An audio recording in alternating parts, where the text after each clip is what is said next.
¿Qué tal? Muy buenas noches. Esta noche Genaro Lozano está en tercer grado. Yo soy Mariana Hernández Carrillo y esto es Punto y Contrapunto.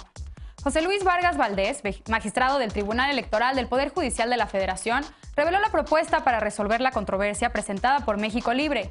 El magistrado propuso negar el registro como partido político nacional, confirmando así la decisión del INE. Los Calderón Zavala dicen que de aprobarse, los derechos políticos de miles de ciudadanos serían vulnerados. ¿Es así? Y el Senado abrió sus puertas luego de que el martes se suspendió la sesión por el bloqueo realizado por grupos de la sociedad civil y de la Marina Mercante en contra de dos polémicas iniciativas enviadas por el Ejecutivo Federal y aprobadas ya en la Cámara de Diputados. ¿Lograrán modificarlas? Legisladoras de todos los partidos demandan tasa cero a productos de gestión menstrual. ¿Qué es esto? Toallas, tampones y copas menstruales que no son productos opcionales, pero sí pagan 16% de IVA. Las legisladoras señalaron que este impuesto es discriminatorio y vulnera los derechos a una vida saludable. Estos son los temas de esta noche. No te vayas, que ya empieza Punto y Contrapunto.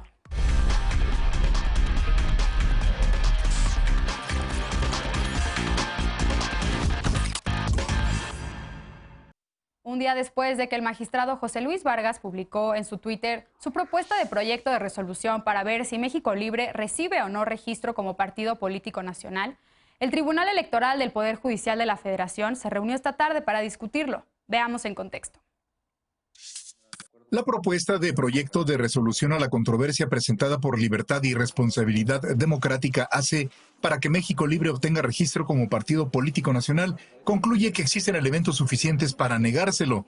El documento presentado por el magistrado de la Sala Superior del Tribunal Federal Electoral, José Luis Vargas, señala que hay elementos suficientes para inferir que México Libre impidió que la autoridad velara su pulcritud, legalidad y constitucionalidad del proceso en el que buscaba constituirse como partido político. Apunta que México Libre no acreditó el origen de 50 aportaciones que recibió en efectivo de supuestos simpatizantes, vulnerando así los principios de transparencia y rendición de cuentas, lo que repercute de forma determinante en la concesión del registro. Dichas aportaciones representan el 6.98% de los recursos totales utilizados por México Libre para buscar su registro como partido político, equivalente a 1 millón de los 15 millones de pesos reportados como aportaciones recibidas. En su conclusión, el magistrado Vargas señala que aunque no coincide con las razones esgrimidas por el INE, sí coincide en la negativa de otorgar el registro. En Twitter, tanto Margarita Zavala como Felipe Calderón señalaron que no hay ninguna razón jurídica para negarles el registro. Punto y contrapunto. Y para debatir esta noche nos acompaña como cada lunes y miércoles Lisa Sánchez, directora general de México Unido contra la Delincuencia. Buenas noches, querida Lisa, ¿cómo estás? Feliz aniversario de Punto y Contrapunto. Segundo aniversario de Punto y Contrapunto. Bienvenida. También nos acompaña Alfredo Lecona, activista y analista. Buenas noches, Alfredo, bienvenido. Buenas noches, Mariana, y felicidades a todas y todos. Gracias, igualmente. Eder Guevara, antropólogo y fundador de Morena. Buenas noches, Eder, ¿cómo estás? Hola, bien, gracias. Buenas noches a todas y todos y feliz segundo aniversario. Feliz segundo aniversario. Y aunque no es martes ni jueves, nos acompaña Estefanía Veloz, abogada y feminista. Buenas noches, Estefanía, bienvenida. Buenas noches, me tocó celebrar el aniversario en otra mesa, pero todo es compañeros. Lo vamos a celebrar toda la semana. Pero los originales. Bueno, falta que esté Genaro aquí también para celebrar, entonces. Pero bueno, vamos a arrancar con este primer tema de la noche. Ahorita que estamos grabando se está discutiendo en el Tribunal Electoral del Poder Judicial precisamente esta decisión para ver si se le otorga o no el registro al partido político México Libre. Eder, comienzo contigo. Podemos hacer un análisis sobre los argumentos del magistrado en este proyecto que hizo público ayer. ¿Cómo lo estás viendo tú? ¿Qué te parecen los argumentos que incluyó en su proyecto? Sí, todo gira en torno a la transparencia, bueno, más bien a la falta de transparencia con el que se llevó a cabo la construcción de este partido, el tema de los recursos que se utilizaron para hacer sus eventos, para juntar sus firmas, para lo que implica la construcción de un partido político. Yo espero que se llegue a fondo. Si se identifica que hay efectivamente poca transparencia y que hay recursos que no se explican, cuyo origen no se explica, pues que se investigue a fondo. A mí, yo tengo la impresión, ya lo había manifestado en alguna ocasión, que este partido desde su origen nació muerto. Es decir, si lo aprobara el tribunal y se sometiera al escrutinio popular, estoy seguro que no pasarían del proceso 2021. Sin embargo, el que se identifiquen anomalías que tengan que ver con ilegalidades desde ahora, desde su origen, nos puede ahorrar muchos dolores de cabeza a la población y mucho dinero. Entonces, yo creo que sería lo más congruente que se vote a favor de que no se le dé el registro, pero también, y aprovecho, creo que sería congruente que en el mismo sentido también se le niegue el registro a los partidos, estos chiquitos de ultraderecha, Sí. el PS y todos estos que también han presentado muchas anomalías y que personalmente creo que también serán un dolor de cabeza para la población porque básicamente son antiderechos, ¿no? Pero bueno, creo que hay un debate muy interesante ahí.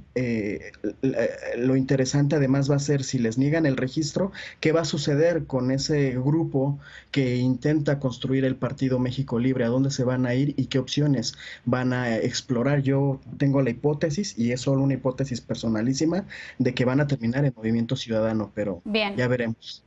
Estefanía, Eder justo comentaba, también se está discutiendo ahorita si se va a impugnar o no la decisión del INE para negarle el partido político a otras organizaciones. Hace unos momentos se le negó el registro al Grupo Social Promotor de México. ¿Cómo lo estás viendo tú? Y bueno, discutiendo el proyecto que se está votando de México Libre. Claro, a ver, para otras organizaciones probablemente hay más y hay más herramientas jurídicas para seguir con sus procesos. Esta es la última para México Libre y eso es muy interesante porque se le niega el tribunal, el tribunal y ya no hay otra vía por la que se pueda discutir si es que esta organización pueda tener un registro. Y a mí efectivamente coincido con lo que estaba diciendo Eder, porque creo que la discusión social o en el imaginario colectivo pensamos que no se le está dando un registro porque tiene que ver con un partido que es antiderechos, porque tiene personajes que están siendo investigados por temas de corrupción, por temas de narcotráfico, porque tiene personajes con un pasado muy oscuro como el caso de Felipe Calderón y Margarita Zavala y otra gente que está a su alrededor. Pero esa no fue la discusión, o sea, la discusión fue a través de un interés fiscal y tenía que ver con que tuvieron un proceso muy largo, o sea, no sé si recuerdan en la mesa que tiene esto, por lo menos 2 años tratando de cocinarse y tuvieron 2 años para subsanar sus errores, para decir y explicar de dónde había salido el dinero y hasta ahora no pudieron hacerlo. Confiaron en que a lo mejor podrían hacer un cabildeo bajo el agua para poder lograrlo y no fue así. Yo creo que quien sale beneficiado de esto efectivamente es el Partido Acción Nacional, que seguramente está sudando frío, por lo menos hasta que se tomó la decisión, porque sabía que parte de su electorado se podía ir con el partido de Felipe Calderón, porque no se siente o representado por el PAN o porque una parte sigue al expresidente. Entonces sí creo que va a ser un parteaguas para el resto de los partidos que quieran registrar, o de los movimientos que quieran buscar su registro, y va a ser interesante porque en el 21 y en el 24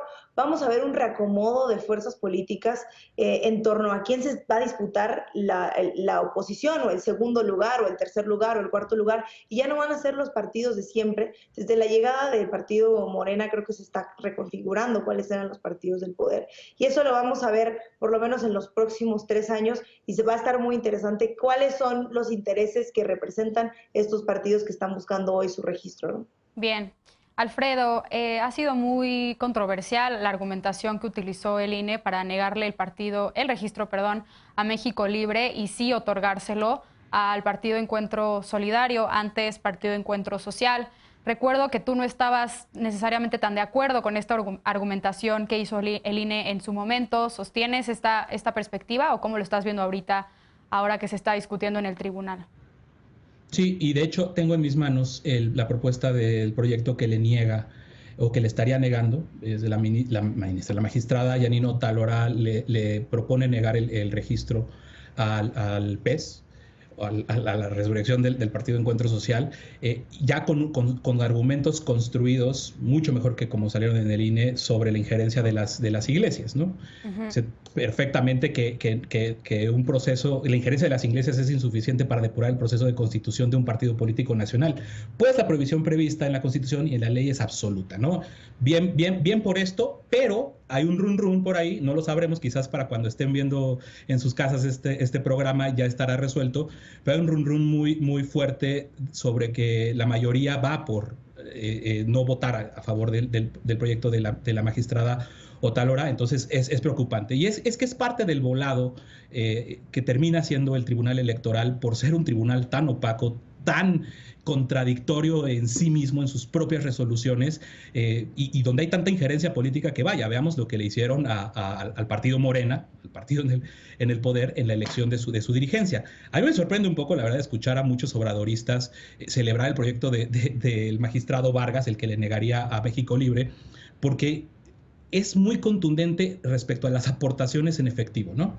Aportaciones en efectivo de sujetos no identificados para constituirse como partido político, dice el proyecto del magistrado Vargas, resultan determinantes para acreditar que no existe certeza que permita verificar su legalidad. Pues yo me acordé leyendo esta parte del escándalo de Pío López Obrador, ¿no?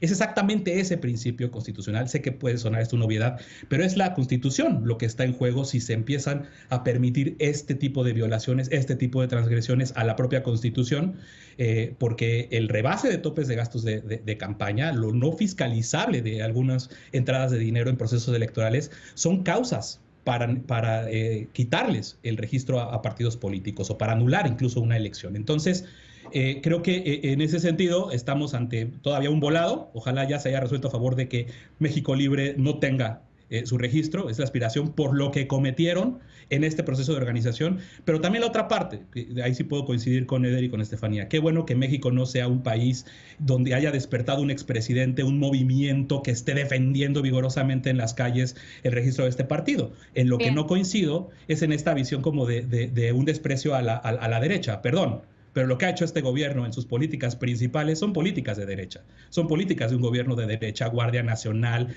antimigración.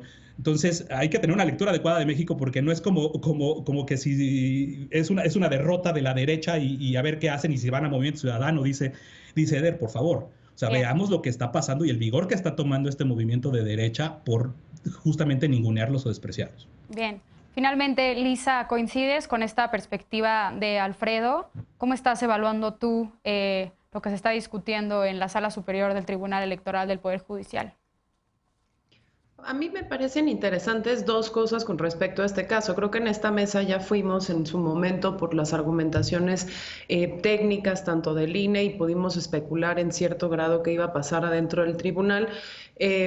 Más que ahondar en eso o en los particulares del proyecto del magistrado que ya abordó Lecona, creo que hay dos cosas interesantes. Una es, pues sí, saber si la credibilidad del tribunal se va a terminar de enterrar o no se va a terminar de enterrar y cuál puede ser el efecto entonces para el árbitro final, digamos, de las elecciones en un proceso que 2021, como 2021, que va a ser no solo enorme en términos numéricos, sino complicadísimo también en términos políticos y en términos operativos por la propia pandemia, porque todavía no sabemos si realmente vamos a poder salir a votar en completa normalidad o aún la pandemia va a estar pues un poco amenazando justamente quién puede concurrir a las urnas y quién no.